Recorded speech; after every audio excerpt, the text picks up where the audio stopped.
Hello and welcome to another episode of Earth911's Sustainability in Your Ear. I'm Mitch Ratcliffe, your host. And well, we talked a few months ago with Kevin Wilhelm, who's the author of How to Talk to the Other Side, Finding Common Ground in the Time of Coronavirus, Recession, and Climate Change. And by golly, that topic continues to live and thrive. So we decided to have Kevin back and talk about a series of interviews that we're going to be doing together with people on different sides of the right-left boundary, different sides of the urban-rural debate, and across the various boundaries we see emerging around social justice.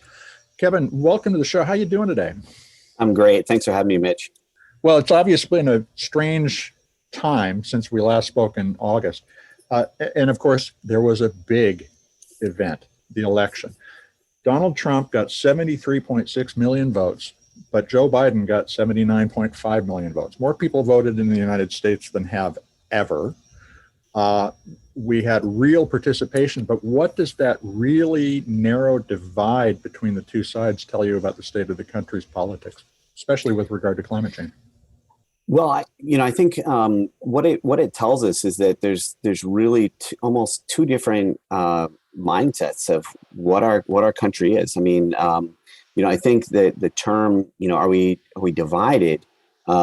Yes, we are, but it's almost like we're living in parallel universes in some ways. And so, when you ask about climate change, I mean, one of the reasons for writing this book to begin with was kind of understanding that people were kind of in these parallel universes politically, but there is potential crossover and ways that you can help people on the left or people on the right, climate deniers and climate advocates.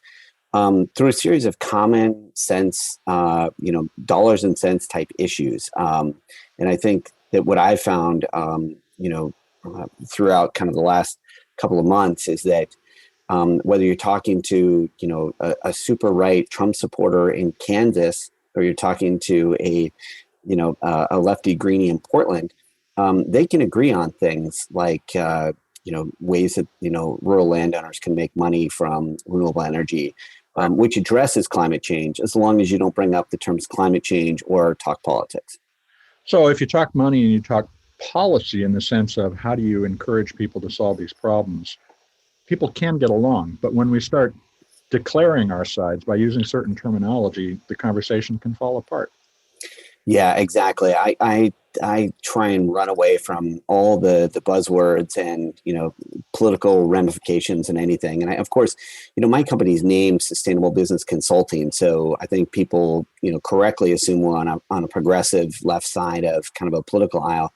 But whenever someone brings it up, hey, are you a Biden supporter? Are you, a bunch of Democrats? I just say, that's not what I'm here to talk about. I'm here to talk about how we can, and our company and our firm can help you address the problem that you have, and we can make your life better. And so, one of the things since we talked, Mitch, was my wife and I kind of leaned into the fact that, we're in a Zoom world now, and with COVID, and, realized that my son could do school wherever in the world. So we took an RV, we went across the country prior to the election.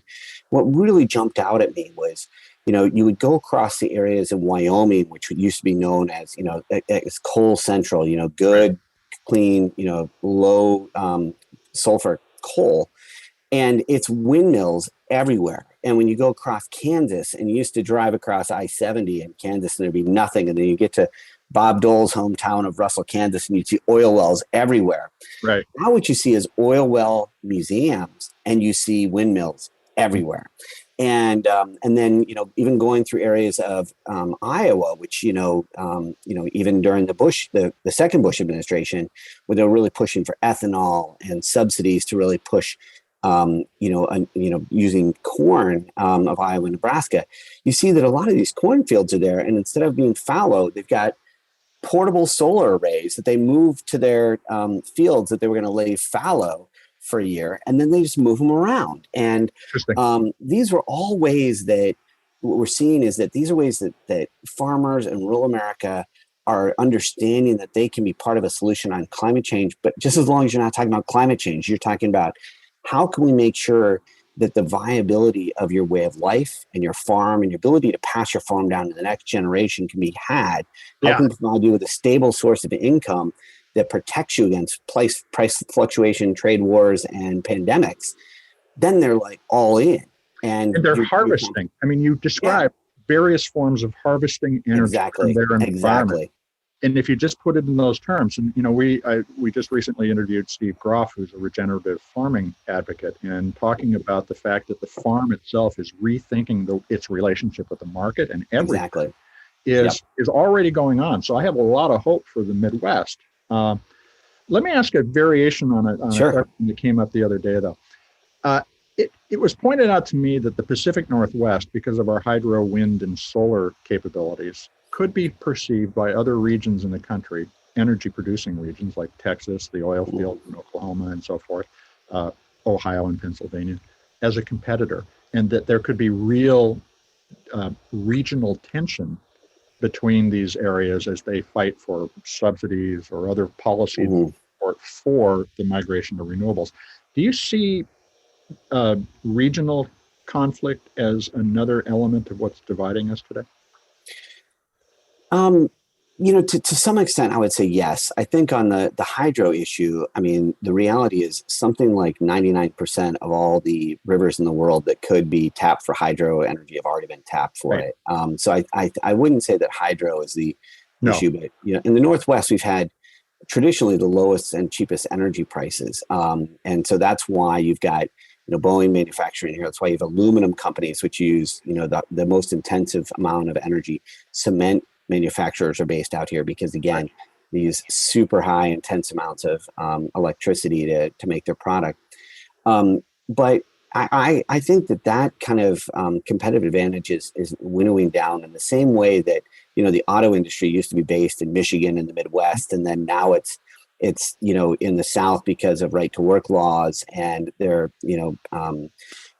they're diversifying. Boeing is moving most of their manufacturing to South Carolina. Same thing. So I think energy is one of the sources. What I would say is when you look at a region like West Texas and eastern New Mexico, where the Permian oil basin is, or the Balkan oil reserve up in North Dakota, which has been huge for fracking, they're realizing that as oil prices have, and oil futures, when we saw in July and August started going negative, that they're sitting on a gold mine of a second source of energy, and that's wind and solar. And, West Texas could be the next Saudi Arabia in terms of energy around wind.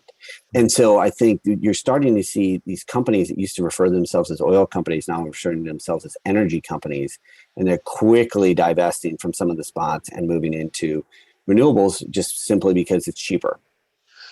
That also raises another trend that I've been seeing. And since roughly July, there's been a lot of business news about pivoting to a renewable source of energy, pivoting to a sustainable production and supply chain, and a lot of financial activity. So BP has just announced its first hydrogen production facility. They actually seem to be committed to moving away from fossil fuels to renewables, while other companies are not. BlackRock, the financial firm, pledged not to invest in fossil fuels and to invest actively in renewable energy. Google raised billions of dollars in green bonds to green its operations. And Jeff Bezos, of course, the owner of Amazon and so many other things, gave away $791 million to various organizations. Do you see business finally really coming to terms with this and taking seriously the challenge that we face as a society? Absolutely, and I think it's been going for a while, but I think it really hit ahead this year. And I've worked with about 195 different companies and deal with CEOs on a daily basis. What I saw was a real switch in mindset around April, May. You saw that in March and April, the very traditional executive approach of, oh my God, the economy is going to crash. Let's bunker down. Let's cut wherever we can, lower, let's jettison our sustainability efforts and put off all capital projects. But then I think as the pandemic really set in May, June, and July, you had a lot of executives who were sitting back going, what's it all about? What do I want? What do I want our company to do? What do I want our legacy? Do we want to, do we want to do the same old thing, or we've already been forced to reinvent ourselves and work completely remotely and give up on business travel? And what other ways could we do things differently? Right. And I think that opened up the opportunity for companies to truly lean in and to show leadership. And one company you left out that I think has done amazing work is Microsoft. They've put questionnaires out to companies for a couple of years about climate change. And what I was hearing from clients was, we'd get this questionnaire and we'd fill it out and we'd never kind of, hear back from them as long as we completed it. But this year they're really asking us, like, what are we doing and where are we making action? What policies we put in place?